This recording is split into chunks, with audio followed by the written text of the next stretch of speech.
pane kundipedzera nguva yangu lady.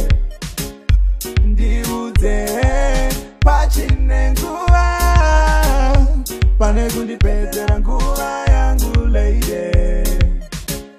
Nasi unapita iwe, neturo wanga una John iwe. Handichakunzwisise, handichakunzwisise. Nasi unapita iwe, neturo wanga una John iwe. Handichakunzwisise, handichambokunzwisise.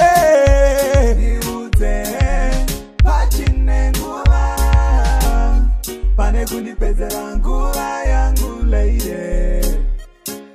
Ndiudze pachine nguva, pane kundipedzera nguva yangu lady. Yo baby girl, ndiudze kani iwe kapachine nguva. Unaya ukundiitawo yakaipa, urungogara kani uchingondichemedza. Mumoyo mangu kwasachironda chinorwadza, ukundidhumanisa newobo mafesi. Baby okay, ukundiwopisa stress, rukutombotapurawo kuda kukusiya, but moyo mangu iwe kawo baby uchirima. Ndiudze pachine nguva, pane kundipedzera nguva yangu